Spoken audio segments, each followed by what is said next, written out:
Testing. Great. I'm just going to shut this. Thanks. Great.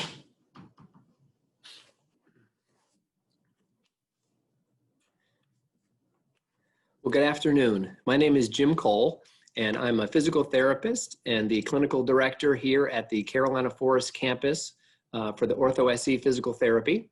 And it's my pleasure today to bring to you this webinar entitled Activity Considerations Across the Ages. Well, 2020 has presented historic challenges in our ability to maintain an active lifestyle. We've certainly seen from our playgrounds to our pickleball courts to our routine daily activities and daily lives, it's been much harder to maintain an active lifestyle this year versus last year. Most of us would admit that we are not as active this time this year versus this time last year. Unfortunately, prior to 2020, it was estimated that nearly 80% of children and adults were not meeting the physical activity guidelines for Americans as outlined by the U.S. Department of Health and Human Services. So if we can recognize that we weren't as active as we needed to be then, it should really give us some encouragement and a little bit of drive to really take a look at that. And that's what I hope to do today. So with October being National Physical Therapy Month, we felt this was a great opportunity to provide some important information and encouragement as we pursue healthier and more active lives. So what I'd like to do is to go over the physical activity guidelines for the 3 age groups that they've been developed for, to go through some of the current trends and obstacles to physical activity that we see amongst these ages, and tips to overcome trends and improve physical activity levels. So the first age group starts at age 6, and it goes from 6 to 17-year-olds. It is recommended that they get 60 minutes or more of moderate to vigorous physical activity. Now, currently, it's estimated that only 25% at most actually meet this guideline. So this is a real critical time, not just for the development of their physical base and their physical activity base, but also to develop healthy habits that are going to hopefully carry them throughout their adult lives also. So we'll look at some of the current trends and obstacles that we see in this age group, and we'll look at some tips, I hope, to improve the physical activity levels amongst our youth. So the recommendations for our youth come in 3 distinct categories. The first one is aerobic. The second, which is the children that are doing some push-up challenge there, it looks like, is the strengthening part. And then the last is bone strengthening.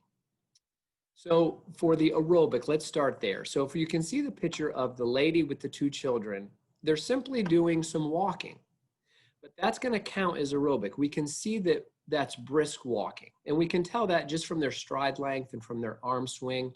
So for children, activities such as brisk walking, bicycling, skipping, dancing, all of those would meet the guidelines for this.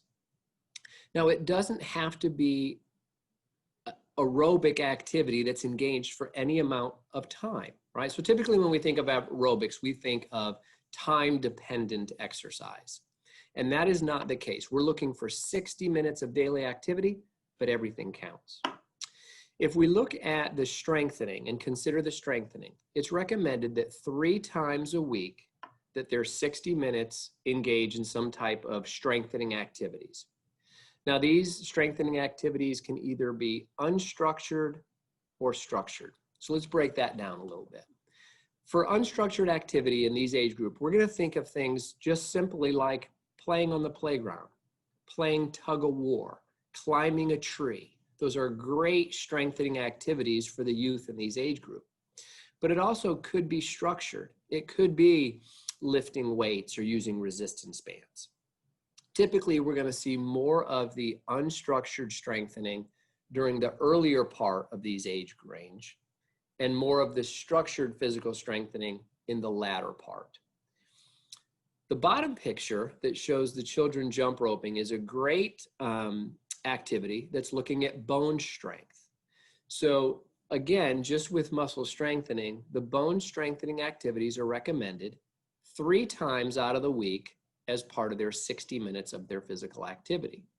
So these exercises or these activities would be things such as jumping rope, running, playing basketball, okay?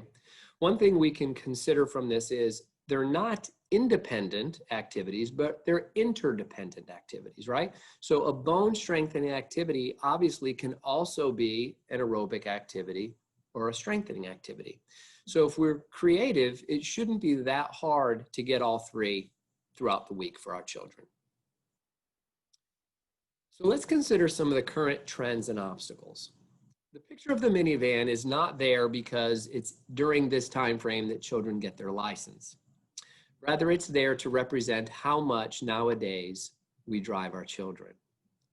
One thing that I think is interesting if we look back just a little bit, in 1969, 41% of children in the age range of kindergarten through 8th grade lived within 1 mile from the school they attended. 40 years later, in 2009, 31% of children, kindergarten through 8th grade, lived within 1 mile of the school they attended. So in 40 years, there was a 10% decrease in the number of those children that lived within 1 mile of their school. But in that same 40-year period, there was a 54% decrease in the number of children that typically walked or biked to school. Further, that I think is interesting, when the parents of those children were polled as to why, what were the barriers? The greatest barrier in 62% of the respondents was the distance. But it's interesting, the distance hadn't changed. When we look at some of the other factors in that, 30% was traffic dangers. And we might understand that traffic patterns around schools has probably changed over 40 years. 18%, the reason given was weather. And it was about 12% that was crime danger. So either way, when we consider these things, we have to consider, whatever the reason, it's probably not a change in logistics of why our children don't walk or bike to school, but rather a change in our behavior, okay? When we're thinking about this driving, it's really not just to school, right? We really have gotten in the habit of driving our children pretty much everywhere. If it's not to school, it's to the bus stop, even if the bus stop is on the same street that they live on, right? If it's not that, it might be to their friend's house. And even oftentimes when their friend might live within that same 1 mile distance that we've been referencing, that our children 40 years ago very routinely walked or biked. I think it's important when we look at these trends just to recognize them as trends. I don't know that we're going to change a lot of these trends, but we need to consider them and then replace the physical activity loss that these trends represent. So the next one, the picture I want to look at, is the one that represents the screen time, right? So that again is kind of a hot topic among parenting groups, is screen time and the amount of screen time. And it is something we want to consider when we're trying to get more physical activity. So it's estimated that children between 8 to 12 years old, on average, spend about 4 to 6 hours per day of screen time. And as children get a little more into their teens, that goes up closer to 8 hours a day of screen time. Now again, screen time, there's good uses of screen time. Screen time can be used to entertain children at times. It can be used to occupy them when we might have something that we need to really attend to as parents and it keeps them safe. There's educational and informational aspects of screen time that are good. But what we want to consider on this is we are having more and more children that are preferring passive leisure time pursuits rather than physical activities. So we want to take a look at it and make sure that we can curb that when we can curb that. The picture down below that shows the youth in the soccer uniforms is trying to represent that earlier than ever, we're starting to see a trend that children start to participate in adult-led structured activities at earlier years. And sometimes what that crowds or bumps into or prioritizes is it moves them away from the child-led, unstructured activities that is so important for them developing so much of their motor skills across many different activities. There's also a correlation between children starting organized sports earlier and their preference to specialize in a sport earlier. So it is not uncommon nowadays for a child by the time that they're 8 years old to really be a single sport athlete. And there's a lot of concerns when it comes to that, and we'll get to that in a minute. But this is such a formative time for these children to build a great general base of physical activity and function that we really want to promote multiple sports, multiple activities for really as long as they can hold on to them during this time.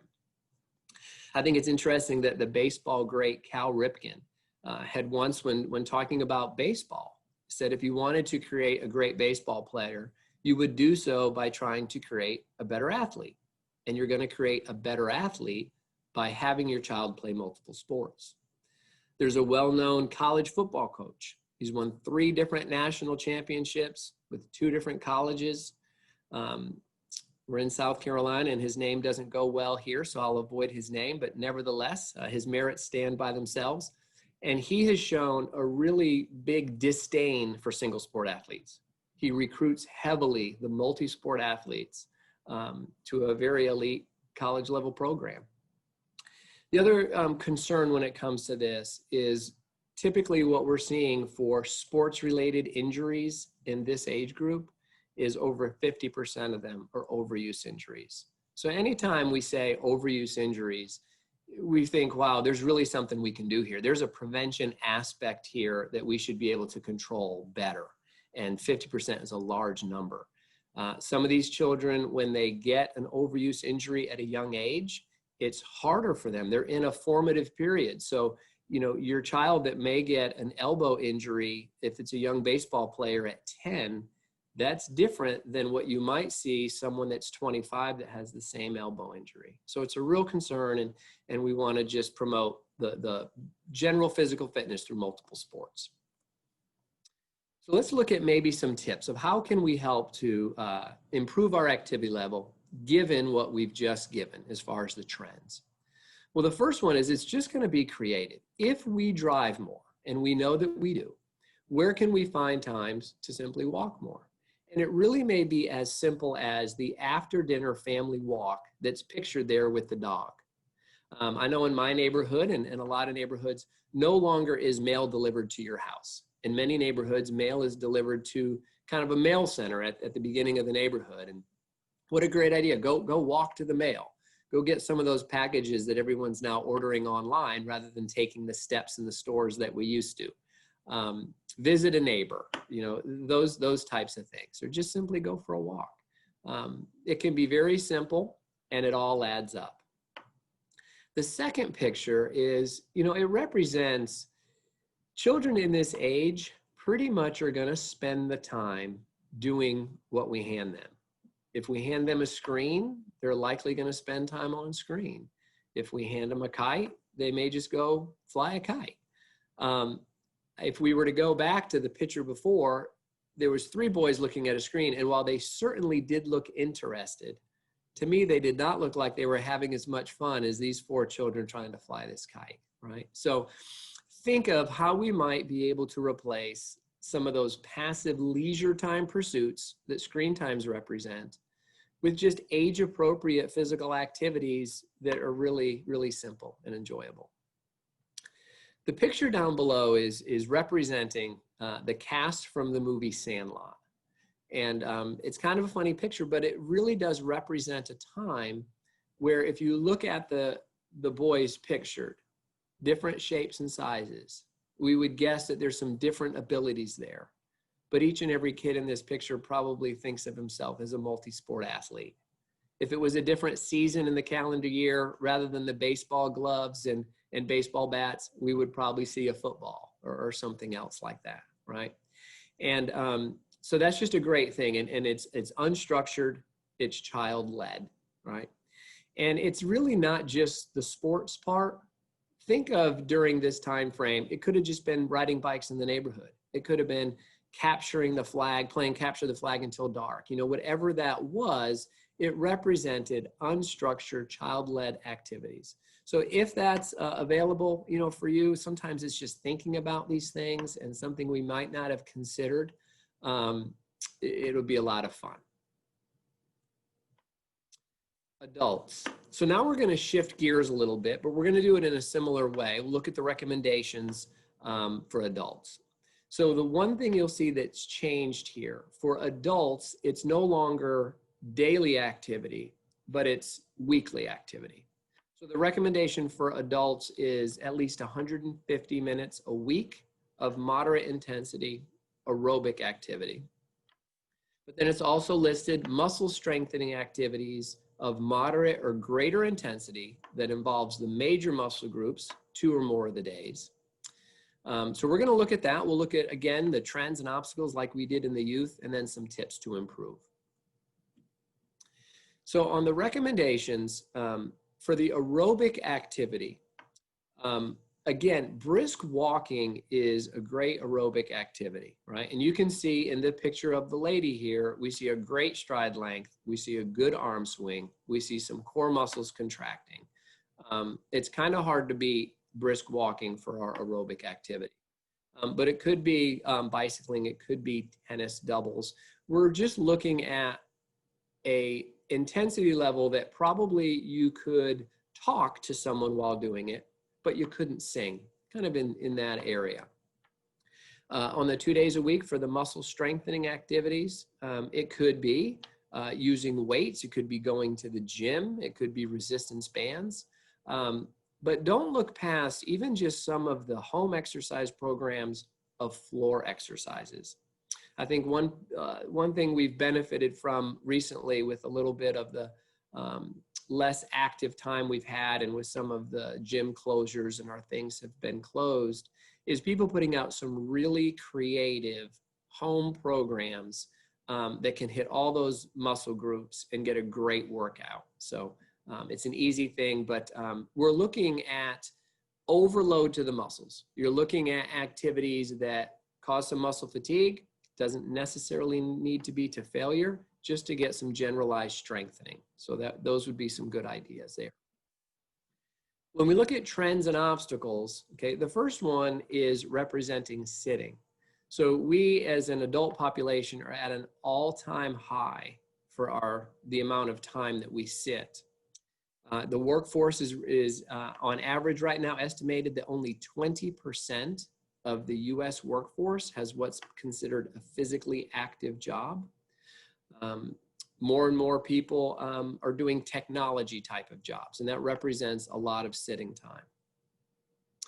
The other obstacle is our commute time. Our commute time is at an all-time high. This was back in 2018.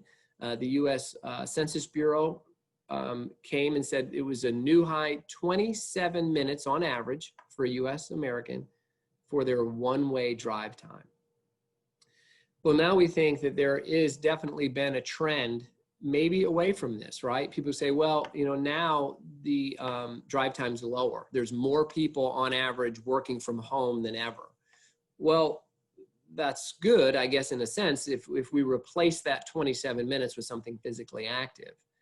That hasn't been the trend so far. So this will be an interesting trend to track because we've gained almost an hour a day of not driving, perhaps, if you work from home. But what are we filling that time with? That would be good to see. And although screen time is a hot topic among parenting groups, parents are currently outpacing their teens on screen time. The average US adult spends 11 hours a day of screen time. And that is not just the screen at work where you're being super productive at your job. The average American spends about 4 hours a day watching television. So that's another trend and obstacle. Again, when we look at these, just like we did in the youth, note some of these are maybe outside of our control. All right, if we have to work from home, we have to work from home. But they definitely represent a decrease in our activity compared to just a short time ago that we need to be mindful of and seek to replace with something physical. So tips to improve. If you have that desk job, okay, the Mayo Clinic recommends getting up and out of the sitting position every 30 minutes.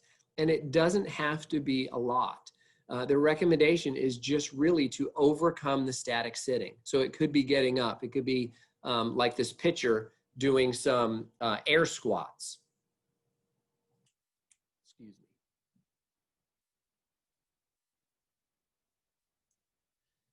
It could be doing some air squats. It could be getting up, putting your hands behind your head and doing some postural exercises. Just simply get up. It could be that you walk to a coworker and go communicate something with them in person rather than sending them an email. So the other picture of the three people, think about how we might get some more walking done at work, okay? It could just be setting up some, hey, on Tuesdays, we're gonna walk to lunch somewhere. But this could also be, in this picture, this could be a work meeting. This could be, let's get together and let's strategize on a work aspect while we walk. It certainly could be that. The idea is just to take more steps a day and to overcome the sedentary aspect of our sitting in our jobs. The other part, as we look down below, is there's a definite benefit. We're looking at physical activity, and it's not just exercise. So I know the slide prior I had put up exercise. There's a lot of benefits from just physical activity. And there's a physical activity measure or an activity measure that's called a MET. And a MET stands for the metabolic equivalent of tasks. So for instance, just sitting at rest would be 1 MET. And none of us have a hard time expressing 1 MET. We probably do that too much. But this picture of this gentleman washing his car is rated at approximately 3 METs, okay? And if we look at that activity and we see him deep squatting and we see from his hips through his knees, there's some great activity there. It looks like his right hand is positioned on the car. So if it wasn't, that would give him a little more balance. That would provide him a little more core muscle control. That would be a great activity. The picture that we looked at during the aerobic suggestion of the lady walking, that would be on average 3.3 METs. And mowing the yard, even if it was a self-propelled lawnmower, is about 5 METs. So when we looked at the type of activity level that we're trying to get for our weekly activity, it's in that 3 to 6 METs. So all of those are activities that would meet that. Older adults. So the time frame you'll see has not changed. It's still 150 minutes a week. What has changed is that older adults, that recommended is they do multi-component physical activity that includes muscle strengthening activities as well as balance training. So the other interesting part that you might notice here, there's not an age noted. Okay, so in the children and adolescents, we had an age noted. In the adults, there was no age, although we can assume it's more than 17. But in the older adults, there isn't an age noted. And it's really hard to put an age, right? Our chronological age versus our biological age gets difficult. One thing that I'm just going to suggest is we see a very real decrease, can be significant decrease in balance reactions that start to occur in adults around the age of 50. We know that about 1/3 of individuals over the age of 65 experience at least 1 fall per year. So for the purposes of what we're considering right here and today, I'd like us to consider 50 at the time that we're going to enter this category, because that's when we want to get some of this balance training. So let's also look at current trends and obstacles to physical activity for older adults.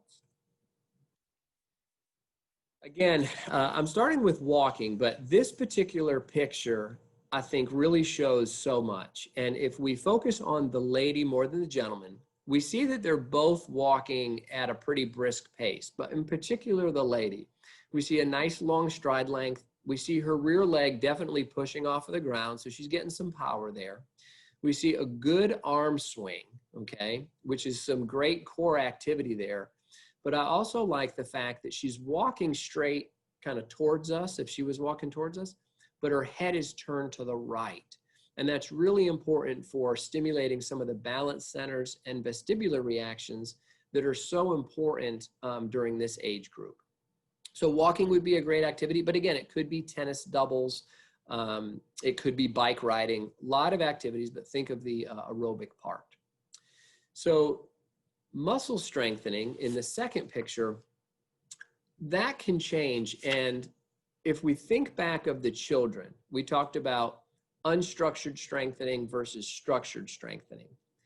In this activity, when they're talking about the multi-component physical activity of their guidelines, the strengthening maybe earlier in this adults might be more dynamic exercise. So think of things in terms of body weight squats and lunges, could be some torso rotation type of strengthening. And then later in this group, we might see what we see here. A lady that's working, it looks like, with perhaps a certified personal trainer. She's doing a leg press. She's getting forces through her ankles, knee, hips, and low back. So that could be a great strengthening exercise for someone for strength, for bone strength as well, that might not have the abilities to do some of the more dynamic strengthening activities. The other part with strengthening in this category, you might recall for the adults, we looked at some of those floor exercises. Floor exercises are great in this category especially. We stop getting on and off the floor a lot during this time in our lives. And that's where we start to lose some of our balance reactions and some of those vestibular reactions that we're considering. So if you're able to, just simply getting on and off the floor for some of those exercises can be very, very beneficial. The bottom picture is looking at our balance training. And so while we see some definite changes in balance reactions in people starting at the age of 50, it's also very highly trainable and recoverable. So this is a picture of people probably in a class. This could be just a yoga class. It could be Tai Chi, which is great for balance, but it could just be some just regular balancing activities at home. So current trends and obstacles in this age group. The first one represents that this is a time in our life where perhaps we have, during our calendar year, one or more episodes of pain and decreased activity due to pain. You can see the gentleman as he's going to get up and pushing up with his arm. There's no doubt that that activity right there is limited due to pain. Well, this is really important because if we're decreasing our activity due to pain, from our decreased activity, we get weaker, and then it can cause more pain. So we can get in this loophole of pain, decreased activity, we get weaker, we get tighter, more pain, and that's a hard pattern to break. So we want to identify that. The second picture is the person that's coming down the stairs. We can certainly see that there's a fear of falling there, okay? And this person, if we start to see this, it's probably not just stairs. It's probably that this person is starting to disengage from more uncontrolled environments. It could be how they step over the curb stop in the parking lot and are holding onto their car.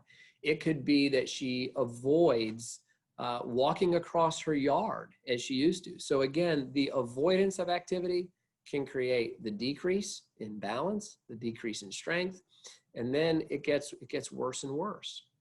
The third picture is it's sometimes during this age category where people start to withdraw from things, become a little more socially isolated. And so that causes just a decreased activity level in general, as they're not, going out of the houses as much. So my tips in this would be, the first one would be, if you're having pain that is limiting your activity level, seek medical help for that, right? Just here at Ortho SC, we have over 29 doctors. We have orthopedic specialists, we have pain management doctors, we have physiatry, sports medicine, physical therapy. If you are decreasing your activity level because of pain or a problem with your function, we're really here to help. The second is showing some balance training, okay? We mentioned that balance is retrained pretty easily. And if you start doing some balance exercises today, like what was showed in that picture, you're going to be surprised of how quickly your balance improves. But if you're that lady going down the stairs, you're probably not going to feel comfortable doing that. So physical therapy can often help to do a balance assessment and then to start to provide you with the tools to start to recover that balance with our help, and then ideally on your home, because a lot of it happens with practice and repetition in your home. And the picture at the bottom, it's a great picture to consider. Certainly the lady that we saw in the prior did not have a smile, and just engaging in more activities in the community. Whether it's card playing or whatever it is, the activity doesn't have to be that physically demanding. The idea is getting out of the house, getting into our more environments, doing more activity over time. For our conclusions, what are we really talking about here? Again, we're not just talking about let's go get more exercise. We're talking about increasing our activity, our physical activity, because there are so many positive health benefits from it and so many adverse health conditions that we know are paired with inactivity, and particularly sitting. So let's seek to sit less and move more throughout the day. Let's think of increasing our physical activity throughout the day versus exercise bouts.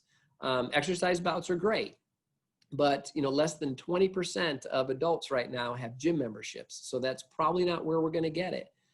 Some of those simple things of really simply taking the stairs rather than the elevator, if you have that choice, parking a little bit further from where you're going to run your errand, all those little things add up. One thing we want to be sure of during this time is, as much as we want to encourage you to be more active, make sure that you assess your current activity level. If we started this saying that we know we are less active this time this year than we were this time last year, your current physical activity level and your physical fitness is likely less. So make sure you just simply start where you are now and then look to gradually progress it. The first thing you would look to progress is your frequency of exercise. So seek to get more exercise more often throughout the day. After that, you'll work on the duration of your exercise and the intensity last. Set reasonable goals, right? Start where you are. Think about how might I at work get more activity? Look at different aspects of your life. Think of that walk to the mailbox that we talked about. Taking a family walk after dinner, whatever it is. Set reasonable goals, and then it's important to track your progress. There's a lot of easy ways to track progress. There's a lot of, even the phones that we seem to be looking at all day have step trackers and all kinds of activity trackers. Use something, because we know when we track it, it makes a huge difference. Okay. Thank you. I hope that was helpful to everybody, and let's look to seek to be more active. Thank you.